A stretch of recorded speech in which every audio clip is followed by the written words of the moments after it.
paranormal news. I am always digging it up. It's just my pleasure to dig it up, and there's so much of it lately. There So, but is. first of all, I have to ask you a question. Did you get a lot of trick-or-treaters last night? Well, I live on a hill with about 4 or 5 other houses, and so we generally do not get many trick-or-treaters venturing up. But like last year, we may have gotten 10 doorbell rings. This year, we only got 2. Wow. Mm-hmm. Well, we didn't have anybody ring the doorbell, but we did have a 400-pound bear that came walking up the driveway. Trick or treat, yep. Give me something good to eat. That's right. If you Didn't don't, I'll bite your head. Wanted candy, that's for sure. So that was our only trick-or-treater last night. Wow. So, anyways, Scary. I know, really. That was more scary than a ghost, quite honestly. Yeah. Tonight, I was digging through the files, and I found this really interesting piece on something called the Black Knight Satellite. And this actually was discovered in 1960. And the United States discovered it, and it was shadowing Sputnik, and nobody knew where it was from. They knew that we didn't have the capability to put something like that up there, and neither did Russia. So this thing was flying around up there, and it started signaling back old radio waves from the 1920s and the 1930s before it finally just disappeared. But nobody could really provide a good explanation for what this thing was. And one of the ham radio operators started to decode what these things were coming in from. I don't know what you call it. I mean, this thing was like a satellite, but again, nobody could explain its origin. Nobody could explain its purpose. And according to this one ham radio operator, he said that the code that he was receiving just basically placed it at the origin of this star system, as it was 13,000 years ago. The Epsilon Bootes, I believe it's called, Bootes, if I'm pronouncing that correctly. So it's just a mystery. And again, I think it continues to point to the fact that there's so very little we know about what's going on in our skies, whether it's a UFO sighting or a Black Knight satellite sighting. We get very little explanation, and it's frustrating. We would like I to know, have but when you think about it, we sent Voyager out there. Who knows who's seeing that, saying, "What the heck is that?" I know it. I know it. You know, well, I always think everybody out there is more advanced than us, so they probably have it figured out long before that Voyager thing makes a footprint into the edge of the galaxy. But it's just, you know, here's another example of something bizarre in our skies, and it was communicating with ham radio operators. Yet we didn't know what it was. We didn't know what to do with it, and finally it just disappeared. Well, I have to agree with you, Patricia. You know, I talk to a lot of beings in the universe, and I've heard the word primitive more than once in regards to humanity. So. Oh, gosh. I don't know what to say. I can well understand that. I think we are. And then, of course, there's the level of frustration that when something is spotted in the sky, even now, and it's of unknown origin, it has no sound, it's not a plane, it's not this, it's not that, and we try to get a straight answer, and it's difficult to get a straight answer. So it's enormously frustrating for those of us who do watch the skies or we read reports, and it seems like, doesn't it seem like lately there's more UFO sightings than ever before? I'm not sure about that, Patricia, because my sense about it is that it was always there, but the level of communication now is instantaneous, and people have cameras everywhere, on their cell phones, everything. And so it's hard to say how much it's really amped up, or is the reporting just that quick and that exciting. The other thing is that, you know, some of the things, and I don't go looking for the pictures or the posts or anything, but the ones I see, some of them are clearly a natural phenomenon to me. That's the way I pick up the energy, or an abnormality. Sometimes they find out they're sky lanterns, those paper things that float up and they go up so high they just look weird. I mean, there's a lot of explanation for a lot of them, but not all of them. And one thing I wanted to bring up was that there was a lot of talk on different forums, and people have asked me this question in the past couple of years of whether there's going to be full disclosure about aliens. And my attitude about that is I've never gotten a yes on that, but these sightings are so commonplace that now people are kind of yawning, just like the paranormal news you had last week where the police said, well, they're not bothering anybody, so, well, Exactly. We're kind of getting used to this. And unfortunately, some of us have also become used to the fact that we're not getting any answers. I'd like some answers. I'd like disclosure. I'd like to know what's going on. And certainly with this next guest that we're having on this evening and this incredible documentary that Rosie did, I mean, also what our audience needs to know is Rosie is an award-winning documentary filmmaker. She has done a number of documentaries. This is just one of them. It is so well done. I hope everybody who's listening just takes an hour and goes and watches this film. I just found it so well done, so well put together. It was the facts. It was so many people that had been interviewed that were willing to come forward, and after all these years had been carrying this whole experience, which was not pleasant because they were told to shut up about it. So, it's disturbing when you think about, and we'll have Rosie tell this herself, but all these children who saw this UFO, and then what happened when the government came in, and who knows even who these soldiers were. But it's just such an exciting story, and it's also at the same time frustrating because after all these years, this thing happened in 1966. After all these years, we still don't have an explanation. There are still missing files, and as you know, we put out a press release asking people to come forward who might have seen something, been in Westall at the time or nearby, or even anybody from the United States or Canada that was involved in the cover-up that might have some information they can now share. Perhaps it's declassified. We would love to hear from you guys out there if you have any of that information or if you were a witness. So we're going to be giving out Rosie's email address also, so that if anyone does have information they'd like to bring to Rosie's attention, they can do that. And she is now going to be working on, I believe, a second film about this. They have new witnesses and everything, so I'm so excited. Wow. That is exciting. And people who'd like to watch the video can go right to angelslighthouse.com and click on the radio page, and there's a direct link to the film there. It does hook up to YouTube, so you watch the first part, and then there's a second, third, and fourth part. Each segment is 15 minutes. It's very easy to watch. It's extremely engaging, and I thoroughly enjoyed the excitement around it and really the mystery that's involved. Yeah, it is. Again, here's another UFO mystery. We've heard about Roswell ad nauseum, and we've heard about a lot of other events, but quite honestly, I had not heard about this until just a couple of months ago. It got very little coverage here in the United States with the press here. So I'm just so intrigued. I want to know more, and I know Rosie has more information to give us tonight. So, well, I'm going to try to find her. It's hard to identify her on this list, but let me see if we have her here. Hello, is this our guest, Rosie? Hello, yes. Hi, Rosie. I didn't quite catch your number ahead of the show, so I wanted to make sure this was you. And welcome to Angels Lighthouse Radio. We're so happy that you took the time and effort to be here with us tonight. Well, thank you very much. Delighted to be there. So we were just introducing you to everybody and talking about your fabulous film. And we know that there are questions, I'm sure, that people are going to want to ask you. And tell us a little bit, if you could, set the scene for everybody, because I know not everyone has had a chance to watch your documentary, Westall 66. But if you could, set the scene for us. Tell us what happened that day. Okay, well, it was a very sunny day. It was clear blue sky, 6th of April, 1966.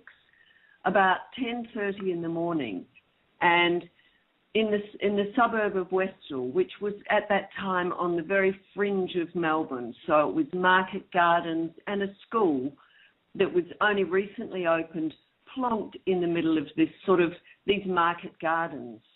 About 10:30 in the morning, some children were out on the playing fields playing sport. They looked up and they saw this object in the sky. It was really like a classic flying saucer, low flying, silver grey, shiny, shaped like a cup, turned upside down on a saucer. So of course the kids were running crazy, calling out, "There's a flying saucer! There's a flying saucer!" One of the children ran inside and got the science teacher, who came out and managed to catch sight of it. But there were lots of children on the playing fields who saw this object. It was hovering for around about, between 10-15 minutes.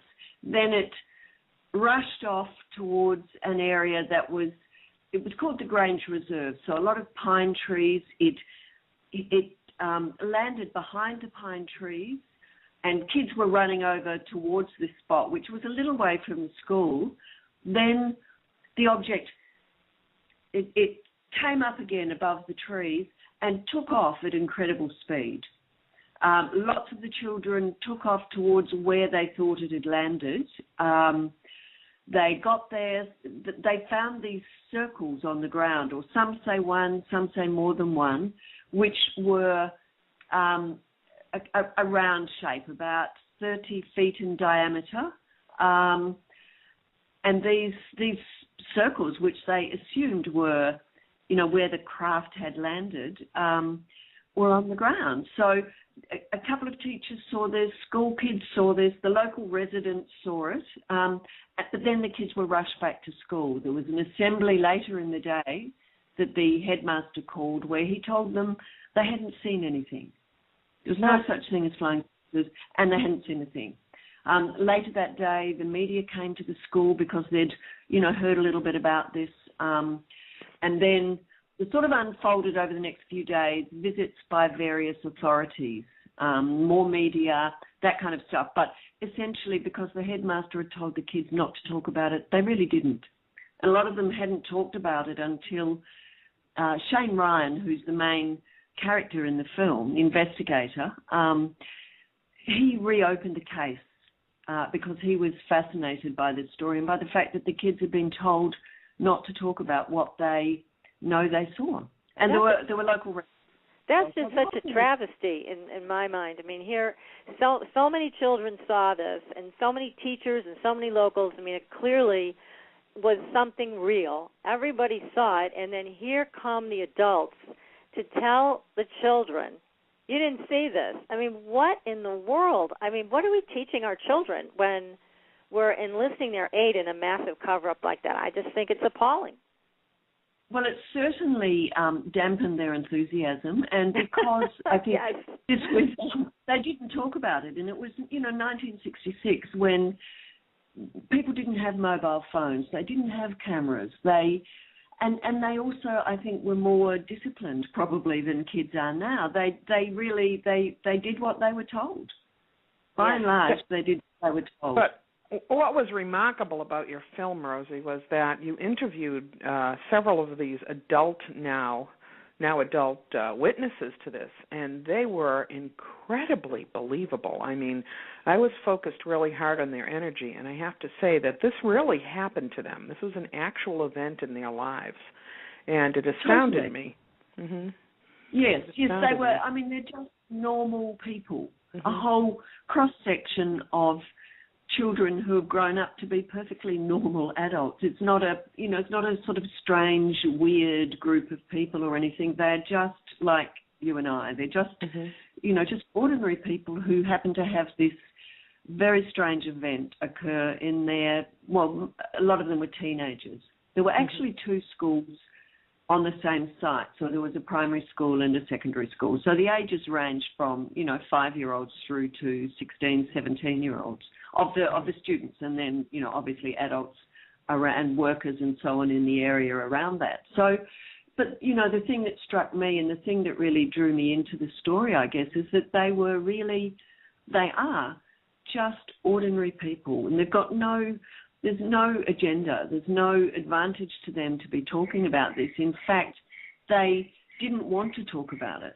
It was actually hard to convince people to talk publicly because they'd been ridiculed. And in fact, I had several really great witnesses who simply would not talk because they don't want to be laughed at. Oh, and, you know, and it brings their jobs into question and everything else, I'm sure, you know, when they feel uncomfortable. Yeah. So, yeah. That's right. That's right. So now, it is actually hard to talk about. Go ahead. I'm sorry. That's right. No, I was just saying it is actually hard to draw people out on this subject because, you know, it's been so ridiculed. Well, that's true. It was true then in '66, and unfortunately, it's still true today here in the United States and elsewhere. I mean, I think it's a shame, and it's this whole conspiracy of silence and pointing fingers at people who've had unusual experiences like this and cited real things. We should all embrace them and try to figure it out together, but that's not what happened. So, yeah, I understand, and I commend you for being able to get the people to come forward and talk as you did, because they were, as Colleen said, compelling. I mean, I just wanted to hear more from each and every one of them. Well, there is more. There's plenty more. Shane, the researcher, the investigator in the film, he has spoken to actually more witnesses than I have. He's spoken to, a couple of hundred people that obviously we couldn't put everyone on the film. So Shane is hoping to bring out a book which will obviously be able to include more people. But between us, we have spoken to masses of on-the-spot witnesses, lots of people around the area trying to find some hard evidence from people like the police who were called to the event.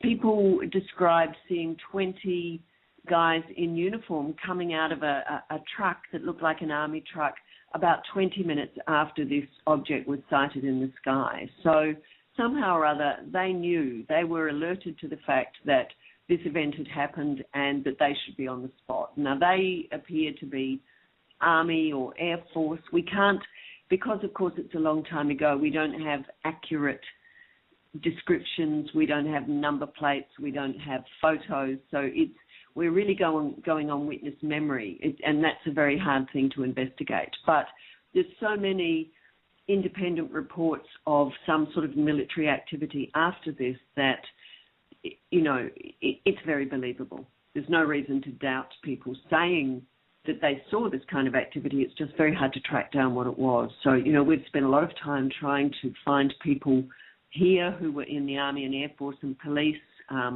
civil defence, fire brigade, talking to those people, some of whom remember going to the spot, but we just can't get right down into the information to find out who was really there.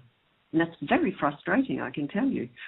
Yes, I do more than imagine. I know how frustrating this is when you want to get to the bottom of something, and you went to the television station, and when Shane opened up the film container, I was so excited and hopeful that there would be some film there because it was labeled properly.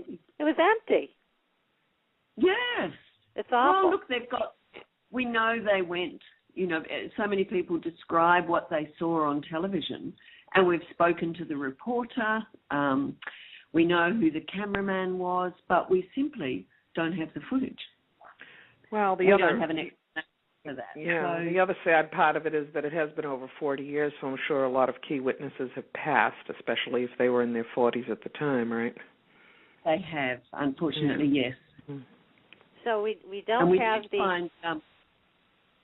We don't have the television film. And then there was also a woman with a camera, a teacher with a camera, and they took that. That's right. And we haven't heard any more about that, so we haven't been able to track those photographs. So, yeah, that's not fair. You're left with only eyewitness accounts, and meanwhile, there was other evidence, and somebody took it. So what's your guess on who took this evidence? Well, look, the Air Force were responsible for investigating cases of UFOs in Australia at the time, as they were, I think, around the world. So I guess that it was the Air Force, although, you know, a lot of witnesses have said to us that the Army was involved in some way, but we just can't substantiate the stories with documentary evidence, as in paper evidence, you know, a paper trail of any type, which in itself is very odd, because lots of cases that involve far less people, that didn't have the press interest and just didn't have the number of witnesses, those cases are in the files. And so it's very curious that a bigger case has absolutely no trace.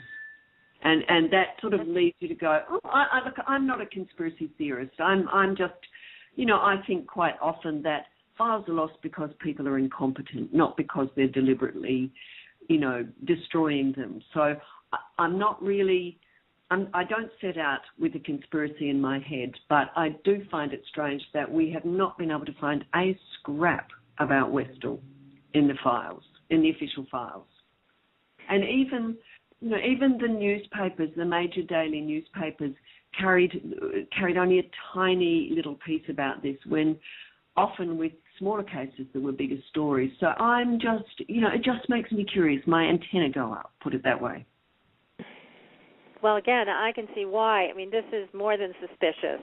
And is this now the largest mass sighting in history of a UFO? Oh, look, I can't speak for around the world. It is in Australia, but I imagine there are sightings of equivalent size in other countries. I actually haven't done that research myself. I've found it so much work just concentrating on Westall that I tend to put on the blinkers because it's already so big. You know, it's such a huge job. But it certainly would rate up there with one of the biggest mass sightings, yes. Now, have you heard any inklings of anything that from people who served in the military over there that might be willing to talk to you, or nothing, not a word? Really, not a word. We don't seem to have the same attitude towards disclosure here as you have in the US. I know that a lot of high-ranking people from the military are now starting to open up in America, but it just doesn't seem to be like that here. I did make contact with the family of a police officer who I know was there, but by the time I spoke to him, he had dementia, unfortunately. So I was not able to find out anything, really, apart from the fact that police did attend. I haven't been able to find any military willing to come forward, although we have rumours of somebody from the Department of Supply who was somehow attached to this, but nothing definite. So, you know, we're trying to find out from the Department of Supply, which is an enormous department in the Australian Army. It's so big that it's like finding a needle in a haystack. Trying to go to the archives for something that comes from the Department of Supply is just, you know, it's almost impossible, because there are just so many units and so much, you know, there's so much choice, you don't know where to start. But we do think the Department of Supply is in some way attached to this story, and that's the Army, which, you know, is not traditionally the group who are responsible for looking at this UFO activity. We also know that a atmospheric physicist from the CSIRO, which was a scientific body here in Australia, we know that he went to Moorabbin Airport, which was an airport a few kilometres away from Westall High School. He went there trying to find out where there were 5 planes, like a Cessna, a small light aircraft that were buzzing around beside this UFO. And he went to the airport at the time of this sighting, trying to find out who the planes were, and he was sent away. Okay. Now, he was a very credible man who was researching, he was interested in UFOs, unofficially, because officially, the CSIRO didn't really want to be associated with this kind of stuff because they would be ridiculed, and they were, our main scientific body. But several of the scientists I know from my research, they were interested from a scientific point of view, as was Professor James McDonald from America, who's in the program and visited Australia a year after this story. So, the CSIRO were interested, but we haven't been able to find anything in their files. I've made contact with the family of this atmospheric physicist, but his files have been thrown out. It's all that. It's the problem of 45 years having elapsed since this event. A lot of people who may have been able to help us have either passed away, as you said, or their files have been lost or destroyed. So, frustrating business. But there's got to be somewhere. Yeah. Well, we're going to award-winning director Rosie Jones. Welcome back, Patricia and Rosie. And I would like to make a short announcement. Apparently, Rosie, you have a better place where people can watch this film. And if you have that site, could you give it now? Sure. It's on iTunes. If they just go to iTunes and key in Westall 66, they can download a much better, high-quality copy of the film. Well, that's awesome. I wish we had done that before, because I would have been happy to put that up, and I will put it up when the show is over, Rosie. But right, that's thanks. Awesome. Very good. Yeah, we have lots of people who listen to iTunes, and that's how they hear us sometimes, so that's great. Very convenient. I had a question, actually. I'd like to know what drew you into this kind of story, because I have not really looked at the other things that you've done, but you don't strike me as a paranormal investigator. Look, I'm not particularly.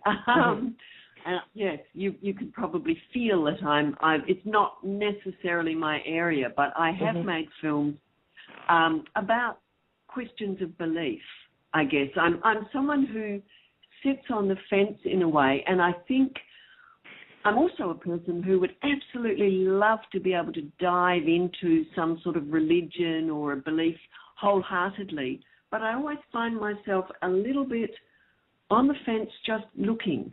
You know what I mean? And I think that's what draws me into subjects like this and the other films I've made that are about, one was about a group in a little country town in Australia where an image of the Virgin Mary appeared on the wall of this church, and half the town said, oh, yes, we're in for this, and the other half said, no, that's rubbish.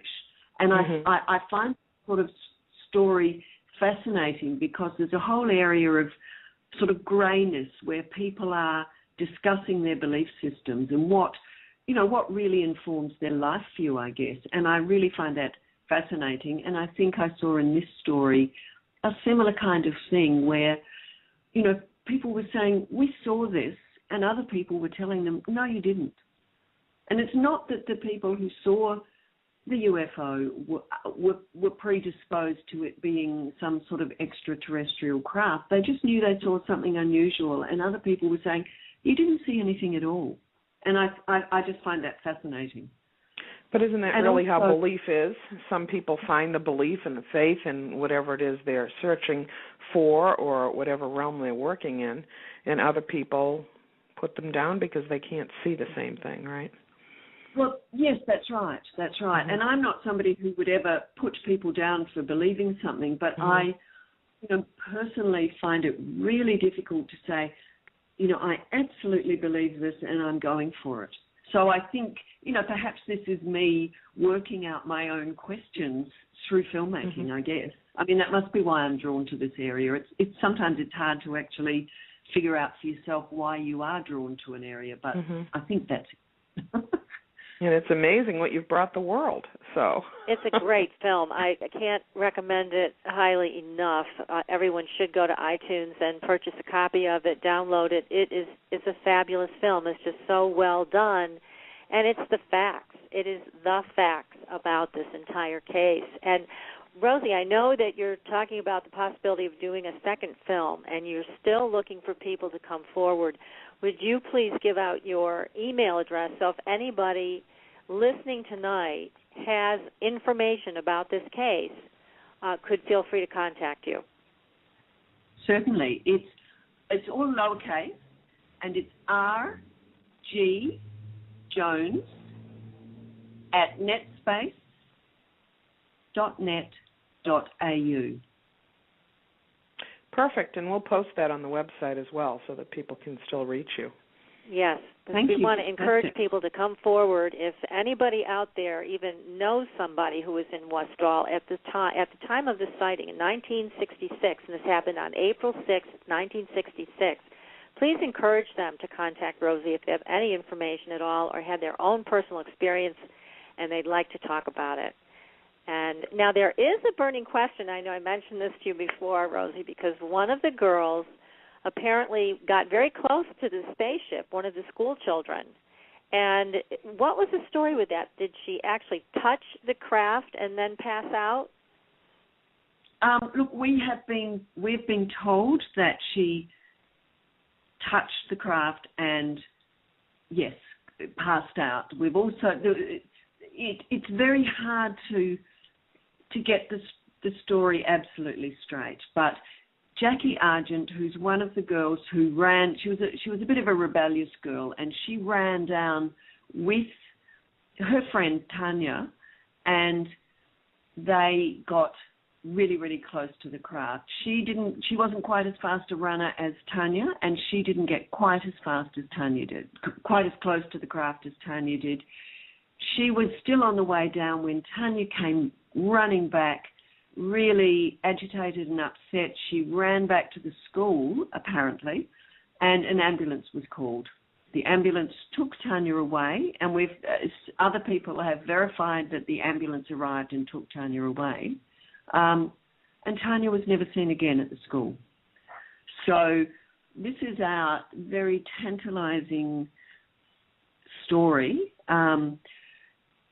Of course, I've rushed off trying to find ambulance records and hospital records and things like that. But over here in our archives, these records are closed for 60 years. Oh, my goodness. So I don't think I've got 60 years to wait. No. I'd be a very aged person by the time I found out. So, again, we can't find the documentation that says Tanya so-and-so was put in an ambulance and taken to X hospital, which is, of course, what we'd really love to have, because, when you hold that bit of paper in your hand, people believe you. Whereas, we have... In this country, Rosie, people can request their own records. Has she ever tried to do that? Look, I'm not even sure that the person I have tracked down, who I believe is Tanya, she doesn't remember it. She doesn't remember this story in this way. She remembers certain parts of it and not others, which again is something I'm told happens with people who have been through trauma. It's all quite grey, Mm-hmm. Yes, I should get her to track down her own records and see. Mm-hmm. But it's, dealing with these memories and quite what I'm getting about Tanya in her life now is that she's really not a well person anyway. You mean mentally? Right, that's interesting. I think that she has some thinking impairments and is a little bit confused in life anyhow. And I don't know if this happened. The way I kind of got the information when I was watching the movie was that she actually did touch this craft, and the frequency and vibration of the craft actually kind of messed up her wiring a little bit. Right. And not getting that she had any big difficulty as a youngster, but that after this event she has never really been 100% right. Does that make sense to you? Well, look, I don't know her well enough to comment on, her mental state, but I would imagine if something like this happened to you, of course it would have a huge effect. I mean, it would be enormous. Yeah. Well, so, that's perfectly possible, yes. It would because be... you're talking about a child who was removed from school, possibly and probably by ambulance, and never returned to the school, and was probably told by somebody, don't talk about this. I mean, not only did they tell this to the auditorium filled with children and teachers, but I wouldn't be surprised to hear that they made a visit to her family. And then there's no way to work this out. There's no way to psychologically come to terms with this if you're not allowed to talk about it. Well, so that's right. That makes it very hard. That's right. We are bringing out some extra. You were talking about an extra film that I'm hoping to make. We are actually bringing out an iBook that we're in the process of doing at the moment, and we have more that happened with Jackie Argent that will be in that iBook. We haven't quite, been able to solve this, but we have more information that is heading in the direction that you're talking about. So we're in the process of putting that together at the moment, and that will also be on iTunes. That will be one. There's lots of extra information that I wasn't able to put into the film and that we have since uncovered that will be in this iBook that will be coming out in the next 2 or 3 months. Well, make sure you let us know so we can announce it. Yeah. Right. There is a bit more information about Tanya in that. And we are still following up. We're always researching and always looking to try and really substantiate these stories. So, we'll keep you posted on that. It's certainly, it's absolutely tantalizing. And, of course, this would be such an upsetting experience for someone in their early teens. I mean, you just can't imagine what that would be like. No. And yes, I'm sure if this craft, whatever it was, it quite possibly had some sort of radioactive material, or we just don't know.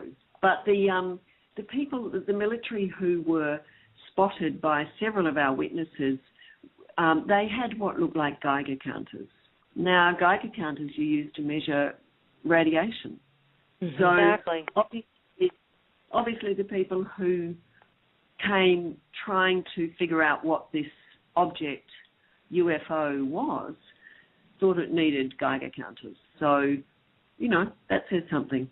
Well, it says a lot to me that they were more concerned about doing their own thing and then coming back to the school and telling everybody to keep their mouth shut and cover this whole thing up. They were more concerned about that than they were about the mental stability and the wellness of the children.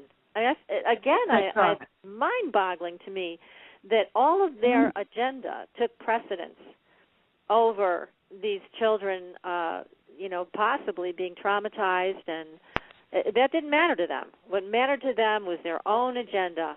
Let's keep this quiet, and let's make sure we scare the kids enough so that they don't say anything. And again, this is awful. This is a terrible way to treat children in a situation like this, or anybody. No, it's horrible. But it's very interesting when you go back. This is 1966. It wasn't a period in which everybody was counselled. It's not that long after World War II when all those men came back from the war having seen the most horrific things, and they were told to just get straight on with their work. There was no counselling for them. There was no such thing as post-traumatic stress disorder, or people didn't, they didn't acknowledge the damage that things like this can do to people's psychological well-being. And I think, no, there wouldn't have been counselling for the children because there wasn't counselling for anybody. No, not at that time even here, I guess. No, it's the same thing. It's just a different sort of more stoic attitude to mental well-being, I think. Mm-hmm. Look, I do understand at the school, from talking to several teachers, apparently the children were asked to do drawings of what they saw. And, of course, we've looked for those and haven't been able to find them. We've spoken to 2 teachers who said that, the kids were taken into the library and asked to draw what they'd seen. Mm-hmm. Wouldn't it be great to see those? Oh, yeah. And so there was some, there was some sort of attempt at finding out what they were talking about, but not very much. Not very much. And the headmaster, as you would see in the film, we did go and talk to his children. Unfortunately, the headmaster has passed away, but his children, who are now in their 50s and 60s, we did go and talk to them, and they said their father was quite a military man, very disciplined, apparently a lovely man, well, certainly as a parent, and a very curious man. But then what strikes me about that is, if he was a curious man, why did he shut this down in such a way? Why not even treat it as a science subject and talk about UFOs and talk about other sightings? Because around the Westall sighting, there had been other similar craft sighted within 2 or 3 days. So, why not actually open it up and make it a topic of discussion? I think today that would be the case. Can you tell us what the mindset of society in Australia is now? Are you on paranormal shows or talk radio there talking about this, looking for witnesses, or is it still sort of closed? Look, there are paranormal shows, and yes, both Shane and I have been welcomed onto those shows, and we've talked about the story. We've had people ringing in, lots of people interested and fascinated, but still the official attitude is fairly damning. Really, UFOs are still the subject of cranks. The Air Force no longer investigates. It's left up to private groups, and those, there's plenty of people who are still really interested, but the public face of the UFO groups has sort of faded away with the internet. I think there used to be meetings of groups locally, but really those meetings have more or less stopped, and most of the discussion about UFOs takes place on radio programs, interestingly, like yours, right. And on the people chatting over the internet, all of that stuff. There's lots of exchange of information, but in terms of the public domain, unless you're ridiculing UFOs, you really don't get a look in. I mean, it was an interesting experience with the film because it was broadcast on the Sci-Fi Network here, but our free-to-air people, they talked to us for a long time, but eventually they didn't show it. And I really get the feeling that part of that is because they're funded by public funds, and I think, by taxpayer funds, and I think they wouldn't want to be putting on a show that didn't ridicule people for saying they'd seen a UFO. They would sooner be they'd sooner be safe, play it safe, not put themselves up for questioning by a public who are paying for them, if you know what I mean. I think it's just a bit too hard. So I think there's a lot of cowardice here about public attitudes to UFOs. Although, we can tell by the interest in our film and the interest in UFO films and discussions and, paranormal shows that people are fascinated and they really want to know. And they want to be treated with respect. Oh, definitely. I mean, some of the people that I've met through the years are just lovely people here in the U.S. that have had UFO experiences. And it is so tough for them, to come forward. And, year after year they face the same critics, the same finger pointers who have nothing better to do but to try to drag them through the mud. And it's so upsetting. There's not a lot of room. I think there is a little more room in the United States for this kind of exploration than in Australia in terms of the mindset. But it's still a closed system. There's not a lot of room. Everybody wants proof, and then, of course, try to get the proof. And even when you think you have it, like this case, for example, where there's hundreds of people saw pretty much the same thing. And for whatever reason, that's still not enough for skeptics. So it's that's right. Yeah, and I think a lot of people have to realize it takes guts to come forward, and it takes courage to talk about an experience like this. It totally, absolutely does. And I'm really impressed by the number of military people in the US who have been brave enough to come forward and talk about what they've seen. it's fascinating. I commend them as well. It's wonderful, and we need more of that so that the people that have been highly criticized and demeaned for their experience can be redeemed, and we can hear it once and for all. This is the truth. These things are out there. That's right. They're unexplained. Some of them may be extraterrestrial. Some of them may be interdimensional, but they are there. That's right. Exactly. Yes, if only, Shane and I dream of somebody coming out of the woodwork here in Australia and just saying, yes, I was there and I know, even if somebody could just tell us what unit of the Army or Air Force came, that would be fabulous. And we know in 1966 that there were plenty of US servicemen and women over here in Australia. We'd love somebody to come forward and even just talk about their time over here, because all the information, it all helps build up a picture of who might have been here and how we might find this fabulous piece of information that has been missing for so long. Yeah, it's been long enough. You would think that these files would have been declassified and finally available for viewing. And I agree with you. See, I think that your files on this are probably here in the United States, because it sounded from the interviews that you did and the reporting that you did about this that it was U.S. soldiers that were on site. Well, it does sound like that. And we know that there were a lot of arrangements between the US and Australia. This was, during the Vietnam War. So there was a lot of cooperation between the two countries, and also between the Europeans and England, Britain, because we had the Woomera was a rocket test centre down in South Australia, which is a little way from Melbourne, but not that far. And, of course, there were personnel here for all of those trials. So, maybe this was something to do with some of those arrangements, something that went a little bit wrong or somehow connected with that. We have Keith Basterfield, who is in the film, a UFO researcher, is currently testing out the theory that what happened at Westall was something called the Highball program. And Highball was, it was a joint USA-Australia program to monitor atmospheric radiation levels.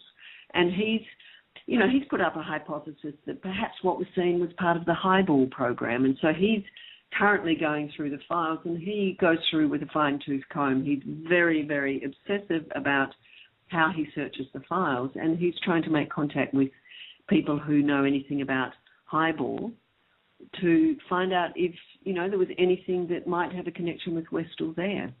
So, we're trying all sorts of different angles, hoping to uncover something that gives us an explanation. So anybody who might know anything about the Highball program over here, it was conducted between 1960 and 1969, apparently. That would be great too. So please, everybody listening, if you have any information, please contact Rosie directly. We're going to post her email address on the Angels Lighthouse website. And Rosie, would you please give that out another time for our listeners? Okay, so it's lowercase R.G. Jones at netspace.net.au. Would love to hear from you. Yeah, let's Perfect, see if we can, Rosie. let's see if we can solve this mystery and get some other information out in the open once and for all. I think these witnesses also deserve it. It's just they need to know. There's a need to know when you have something like this happen. It haunts you until you can finally get some resolution, and these people don't have any. They just have a lot of questions. That's even any kind of radar evidence that there was something in the area or anything along those lines would make the witnesses feel better, right? Oh, absolutely, yes. I mean, they really, it's not that they want it to be one thing or another. They simply want an explanation for what they saw, and nobody's given them that.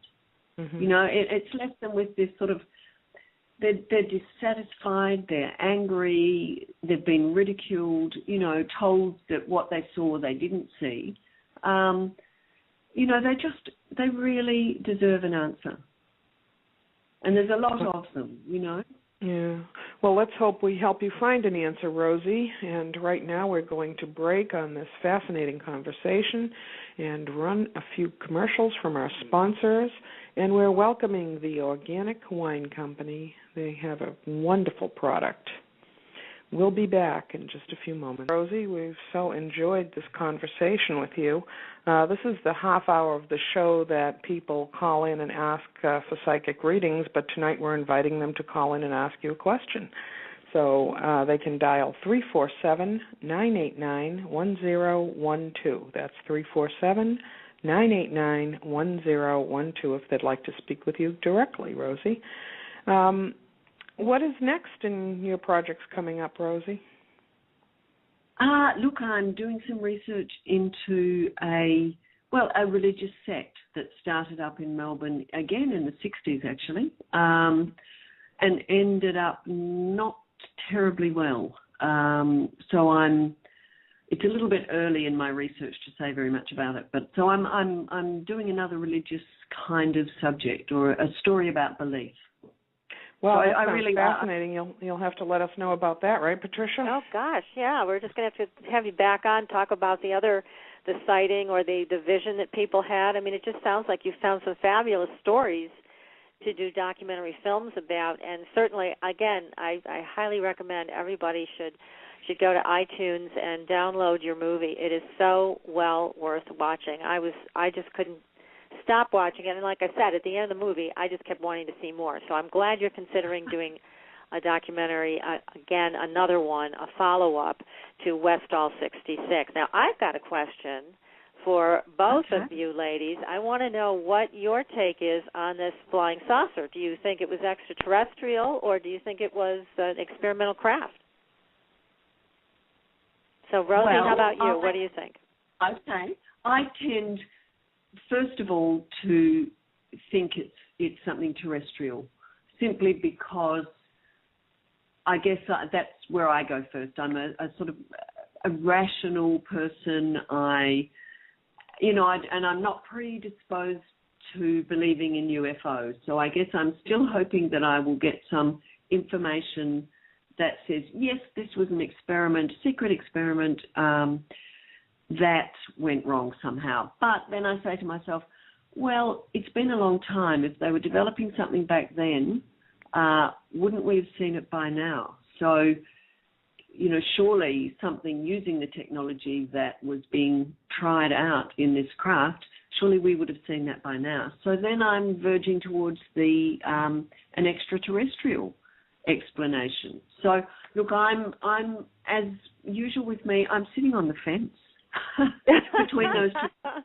What I absolutely believe is that something very, very unusual happened on that day, something that was being kept secret for, I guess they must be good reasons at the time, or it was something even much more exciting than that. So, look, I'm a fence sitter. Terrible, isn't it? Wow. It's amazing that, it's amazing you just have this remarkably open mind that's willing to look at the information and expose it so that people can make up their own minds and make their own decisions, about it. Well, Helene, what do you think? Now, let's apply your talents and abilities. What do you pick up on with this craft? Well, it's really interesting, just commenting on Rosie's attitude about the same thing, because believe it or not, even with all the psychic ability and being able to talk to unseen beings and all of that, I actually am not so much into UFO phenomena, okay? And I have to say that most of what I see out there is either inexplicable natural phenomenon or a hoax or whatever else you want to add to the list.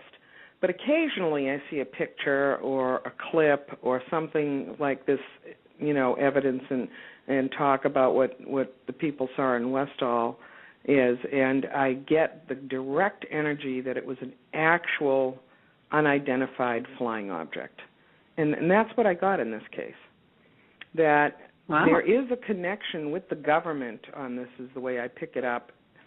It's almost as though they were aware that this stuff was in the area. They'd seen it before.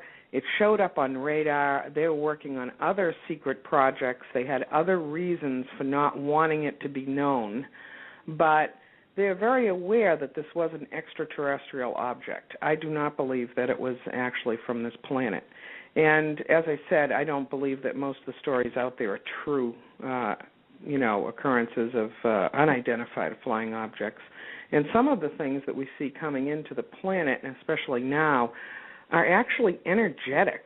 They seem to be coming through sort of a veil between dimensions and are able to be sort of reflected or seen here, either on camera photos or by eyewitnesses, but I'm not getting those as actual physical form objects. This one I'm getting as an absolute physical form object that came from some other place. And I can't explain how it got here or how it traveled here or where it's from, but that was my feeling about it, Patricia. Well, thanks for sharing that. I always like to hear what you pick up on psychically about these events and these things, so thank you. Looks no, you're welcome. Got a caller there, too.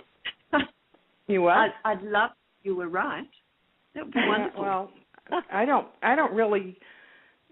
I'm kind of a mindset like, why would they want to come here? Do we want them here? Are we that interesting? Sometimes I think I'd like to be off planet myself, so why are they coming? So I'm a little suspect about that, but yeah. Well, a lot of people, I must say, who lived in Westall at the time, they said if they were going to come to Australia, why Westall? Who's Westall? There you go. That's kind of amusing. Yeah. But, anybody can get off the road that they were on and end up someplace else. I've gotten lost too many times to count, Westall. Right? Well, whatever it was not meant to be there. That's obvious, I think, from the response. It was unexpected and there was something going wrong, I think. Mm-hmm. Well, we have a caller from area code 817, so we're going to welcome that caller now. Hello, 817. Who am I speaking to? This is Becky in Texas. Hi, Becky. How are you tonight? Just great. How are you, Helene? I'm great. Do you have a question for Rosie? Yeah, actually, the question that was just asked is what I was going to ask. But so my next question is, can you see where the missing pictures are? Do you think that they might be here in this country, or do you think that whether they were destroyed or whether they could still be in Australia? Well, look, are you asking me or Rosie? Yeah, no, I'm asking you, Helene. You're asking me. Okay. The missing pictures are simply missing, but they're not destroyed. I'm getting them as active and available somewhere. And I actually think that they're in a couple of places, not just one. Do you see them in this country, Helene, or do you see them somewhere else? I see them mostly in Australia. Oh. But I think copies may have been sent out, so that would be America. I'm not picking up where in America, but there is a huge energy around Australia with this. So I don't think they just let things out without photocopying it or keeping copies or whatever you say. Now, it's very interesting, Rosie, because you were talking about that one unit that has so many warehouses and archives and all that, and that really struck a chord with me that you may be able to find something there, but the problem is you kind of need a lead a little bit, It's not That's right. a needle in a haystack, and what I'm seeing with that is actual warehouses full of information because then, there were no computers anyway, but this particular place kept records of everything, Rosie. Look, they did. I know. And look, our archives here have millions of pieces of paper that aren't properly recorded yet. They're waiting for someone to ask for them. But it's so difficult to find the right question. And to answer the caller, I do have memos and things that I've got from the archives that say, that they're about different cases, but they say to whoever they're written to, please send a copy to the CIA. And there's another one that says, please send a copy to the Joint Intelligence Bureau that was in the UK. So we know that information was being shared between all these different bodies. So it's highly likely that our film or our news footage or our still photographs could be somewhere in America. And again, it's just knowing how to get that information, I guess, and who might be able to help us in that quest. But I'm sure that there was communication between the different bodies, and that, things are in multiple archives. Yeah. That makes sense. Thank you for your call, Becky. We appreciate it. Yeah, great question, Becky. Yeah. All right. Have a good night. Good night. Thank you. Well, we're going to welcome another caller from area code 201. Welcome to Angels Lighthouse. You're live on the air. Hello? Hello. Hello. What's your name, dear? Hi, is this Helene? Yes, it is. What's your name? Hi, it's Shalene. I spoke to you yesterday, but I had a friend that we were on hold since 7:30 because she wanted to talk to you, but I didn't know if that was possible or if it's only to speak to your guest. No, you can go ahead and ask a question. What's her name? Okay, Elaine. She's right here. Elaine.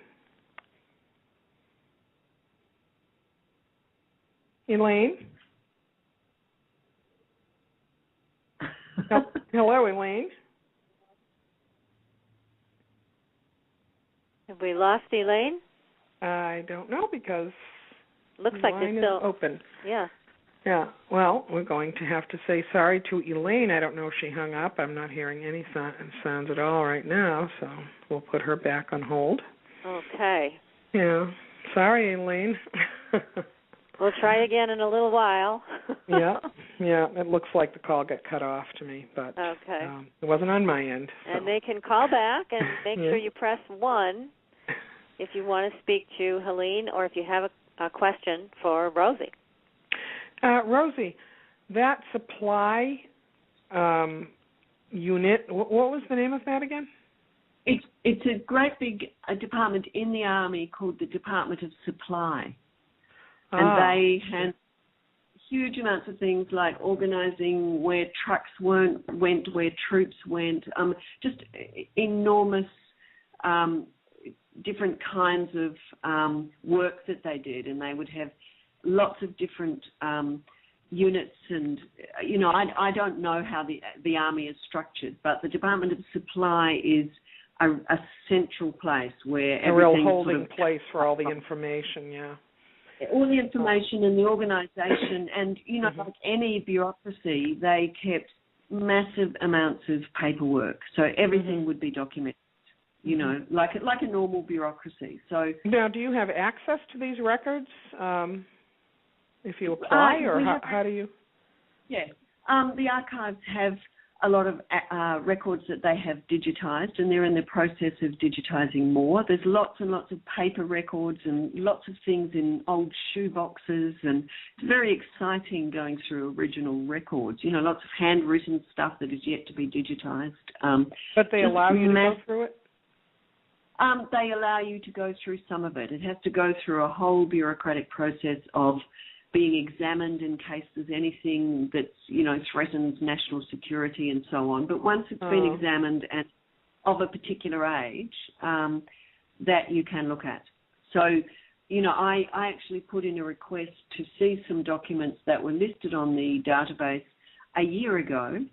And I think just recently I got back an answer that the records I'd requested back in December last year, they're missing.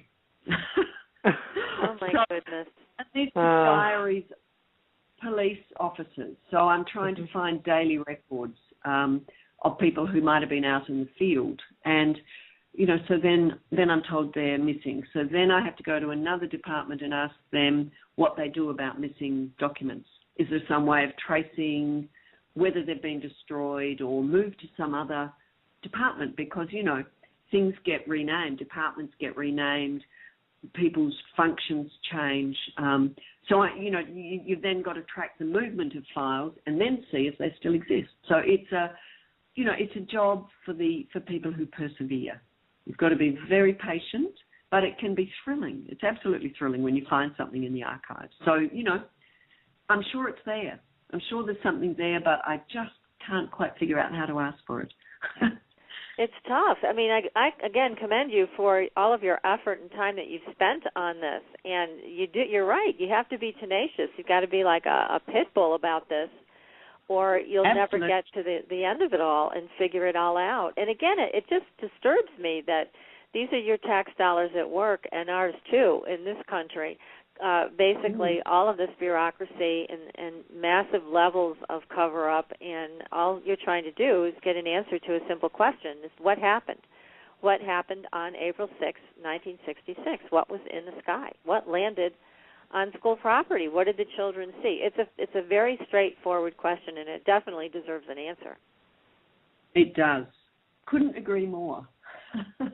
So everybody listening, please, if you have any information about this Westall 1966 UFO case, please contact Rosie. Again, we will be posting her email address. We're going to keep it up there for a period of time so that you can continue to ask your friends, and if you hear of anything, you'll be able to write to Rosie and to email her any information that you come across to help get to the bottom of this. Let's get an answer on this issue.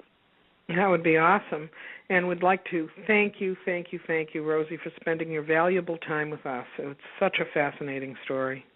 Yes, thanks, Rosie. It's been talking to you. Thank you so much, and thanks to all your listeners.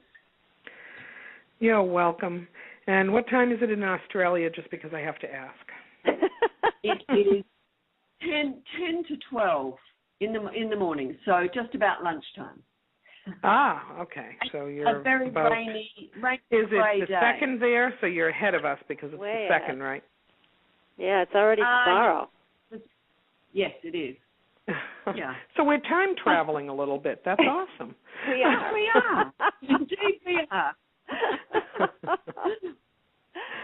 Well, thank you again, Rosie, and we hope to talk to you soon on all your new projects and new findings with this particular case as well. And good luck. We really hope you get get the answers you're looking for. We're looking for them too. Well, have a good afternoon, so Rosie. Okay. Thank you. Good night. Goodbye. Goodbye. Bye. Bye. Wow, that was some kind of story, huh, Patricia? I know it. I'll tell you what. I get very excited about these stories, and then I just get totally aggravated because of the cover-up. But don't you think this is typical? I mean, there have been other cases around the world where evidence disappears. There were no planes that were sent out. There were no police or armed forces. There were planes that were flying alongside. No, I'm saying that after the fact they say we don't have any record. We didn't go there. We didn't send a plane. Annoying. It's so annoying. I mean, I just think that these children deserve an explanation. We all deserve an explanation, but we do. But in 1966, Patricia, it was a little different. I mean, even, I hate to say I remember that year, but I do. And, even in school, it was like there were dumb kids and smart kids. Now there's no such thing. Everybody's special, and no, I understand. The times it was were just time, different. But I got to tell you, Helene, it's still the same cover-up.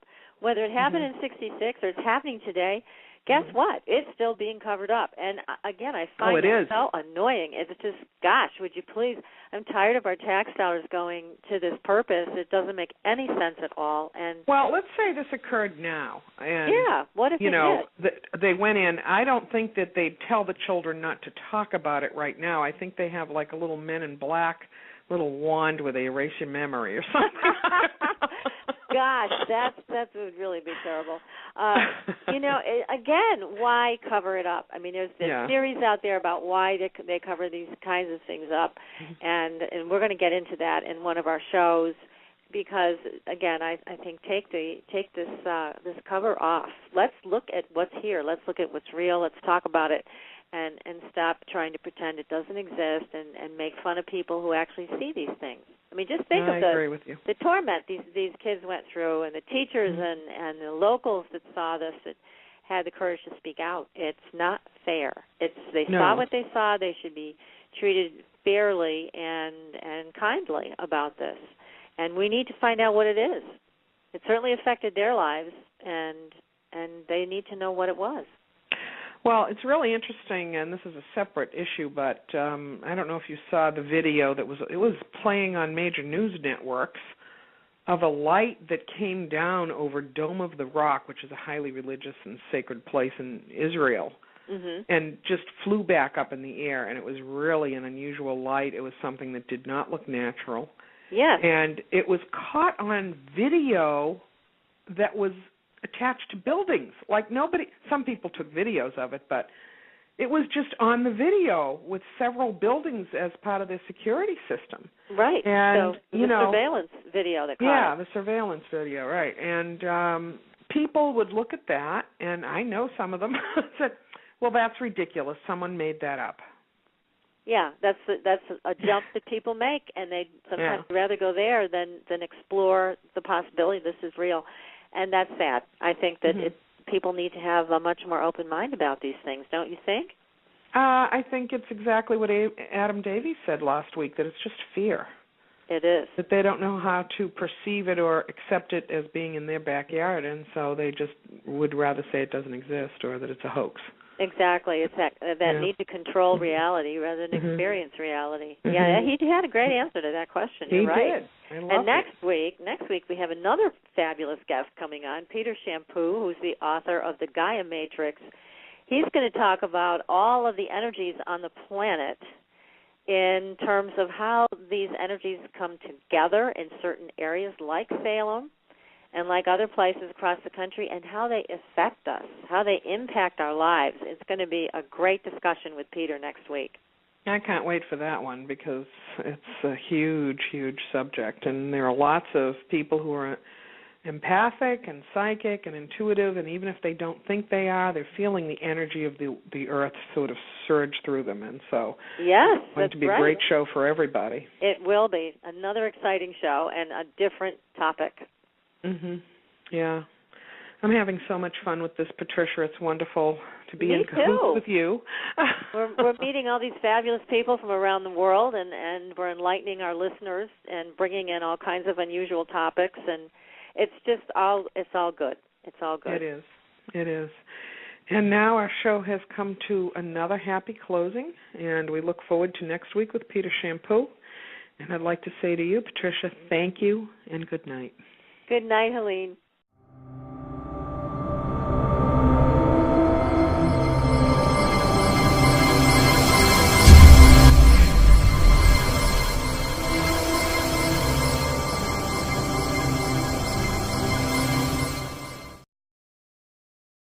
Really amped up, or is the reporting just that quick and that exciting? The other thing is that, some of the things, and I don't go looking for the pictures or the posts or anything, but the ones I see, some of them are clearly a natural phenomenon to me. That's the way I pick up the energy, or an abnormality. Sometimes they find out they're sky lanterns, those paper things that float up and they go up so high they just look weird. I mean, there's a lot of explanation for a lot of them, but not all of them. And one thing I wanted to bring up was that there was a lot of talk on different forums, and people have asked me this question in the past couple of years of whether there's going to be full disclosure about aliens. And my attitude about that is I've never gotten a yes on that, but these sightings are so commonplace that now people are kind of yawning, just like the paranormal news you had last week where the police said, well, they're not bothering anybody, so, well, Exactly. And we're kind of getting used to this. And unfortunately, some of us have also become used to the fact that we're not getting any answers. I'd like some answers. I'd like disclosure. I'd like to know what's going on. And certainly with this next guest that we're having on this evening and this incredible documentary that Rosie did, also what our audience needs to know is Rosie is an award-winning documentary filmmaker. She has done a number of documentaries. This is just one of them. It is so well done. I hope everybody who's listening just takes an hour and goes and watches this film. I just found it so well done, so well put together. It was the facts. It was so many people that had been interviewed that were willing to come forward, and after all these years had been carrying this whole experience, which was not pleasant because they were told to shut up about it. So it's disturbing when you think about, and we'll have Rosie tell this herself, but all these children who saw this UFO, and then what happened when the government came in, and who knows even who these soldiers were. But it's just such an exciting story, and it's also at the same time frustrating because after all these years, this thing happened.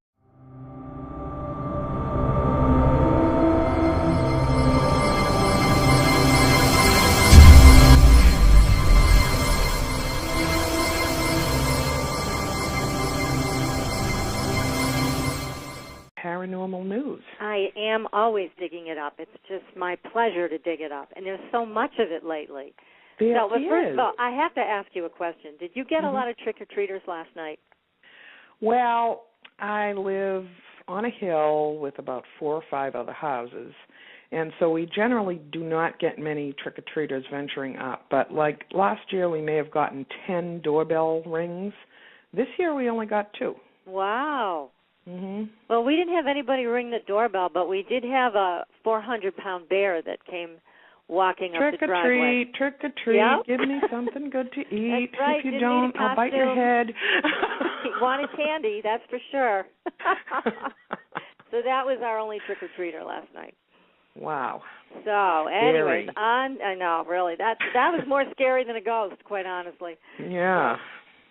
Tonight, I was digging through the files, and I found this really interesting piece on something called the Black Knight Satellite. And this actually was discovered in 1960, and the United States discovered it, and it was shadowing Sputnik, and nobody knew where it was from. They knew that we didn't have the capability to put something like that up there, and neither did Russia. So this thing was flying around up there, and it started signaling back old radio waves from the 1920s and the 1930s before it finally just disappeared. But nobody could really provide a good explanation for what this thing was. And one of the ham radio operators started to decode what these things were coming in from, I don't know what you call it. I mean, this thing was like a satellite, but again, nobody could explain its origin, nobody could explain its purpose. And according to this one ham radio operator, he said that the code that he was receiving just basically placed it at the origin of this star system, as it was 13,000 years ago. The Epsilon Bootes, I believe it's called, Bootes, if I'm pronouncing that correctly. So it's just a mystery. And again, I think it continues to point to the fact that there's so very little we know about what's going on in our skies, whether it's a UFO sighting or a Black Knight satellite sighting. We get very little explanation, and it's frustrating. We would like I to know, have but when you think about it, we sent Voyager out there. Who knows who's seeing that, saying, "What the heck is that?" I know it. You know, well, I always think everybody out there is more advanced than us, so they probably have it figured out long before that Voyager thing makes a footprint into the edge of the galaxy. But it's just, you know, here's another example of something bizarre in our skies, and it was communicating with ham radio operators. Yet we didn't know what it was. We didn't know what to do with it. And finally, it just disappeared. Well, I have to agree with you, Patricia. You know, I talk to a lot of beings in the universe. And I've heard the word primitive more than once in regards to humanity. So. Oh, gosh. I don't know what to say. I can well understand that. I think we are. And then, of course, there's the level of frustration that when something is spotted in the sky, even now, and it's of unknown origin. It has no sound. It's not a plane. It's not this. It's not that. And we try to get a straight answer, and it's difficult to get a straight answer. So it's enormously frustrating for those of us who do watch the skies or we read reports. And it seems like, doesn't it seem like lately there's more UFO sightings than ever before? I'm not sure about that, Patricia, because my sense about it is that it was always there, but the level of communication now is instantaneous, and people have cameras everywhere, on their cell phones, everything, And so it's hard to say how much it's... But in 1966, after all these years, we still don't have an explanation. There are still missing files. And as you know, we put out a press release asking people to come forward who might have seen something, been in Westall at the time or nearby, or even anybody from the United States or Canada that was involved in the cover-up that might have some information they can now share. Perhaps it's declassified. We would love to hear from you guys out there if you have any of that information or if you were a witness. So we're going to be giving out Rosie's email address also, so that if anyone does have information they'd like to bring to Rosie's attention, they can do that. And she is now going to be working on, I believe, a second film about this. They have new witnesses and everything, so I'm so excited. Wow. That is exciting. And people who'd like to watch the video can go right to angelslighthouse.com and click on the radio page, and there's a direct link to the film there. It does hook up to YouTube, so you watch the first part, and then there's a second, third, and fourth part. Each segment is 15 minutes. It's very easy to watch. It's extremely engaging, and I thoroughly enjoyed the excitement around it and really the mystery that's involved. Yeah, it is. Again, here's another UFO mystery. We've heard about Roswell ad nauseum, and we've heard about a lot of other events, but quite honestly, I had not heard about this until just a couple of months ago. Mm-hmm. It got very little coverage here in the United States with the press here. So I'm just so intrigued. I want to know more, and I know Rosie has more information to give us tonight. So, well, I'm going to try to find her. It's hard to identify her on this list, but let me see if we have her here. Hello, is this our guest, Rosie? Hello, yes. Hi, Rosie. I didn't quite catch your number ahead of the show, so I wanted to make sure this was you. And welcome to Angels Lighthouse Radio. We're so happy that you took the time and effort to be here with us tonight. Well, thank you very much. Delighted to be there. So we were just introducing you to everybody and talking about your fabulous film. And we know that there are questions, I'm sure, that people are going to want to ask you. And tell us a little bit, if you could, set the scene for everybody, because I know not everyone has had a chance to watch your documentary, Westall 66. But if you could, set the scene for us. Tell us what happened that day. Okay, well, it was a very sunny day. It was clear blue sky, 6th of April, 1966. About 10:30 in the morning, and in the suburb of Westall, which was at that time on the very fringe of Melbourne. So it was market gardens and a school that was only recently opened, plonked in the middle of these market gardens. About 10:30 in the morning, some children were out on the playing fields playing sport. They looked up and they saw this object in the sky. It was really like a classic flying saucer, low flying, silver grey, shiny, shaped like a cup, turned upside down on a saucer. So of course the kids were running crazy, calling out, "There's a flying saucer! There's a flying saucer!" One of the children ran inside and got the science teacher, who came out and managed to catch sight of it. But there were lots of children on the playing fields who saw this object. It was hovering for around about, between 10, 15 minutes. Then it rushed off towards an area it was called the Grange Reserve. So a lot of pine trees. It landed behind the pine trees, and kids were running over towards this spot, which was a little way from the school. Then the object, it came up again above the trees and took off at incredible speed. Lots of the children took off towards where they thought it had landed. They got there.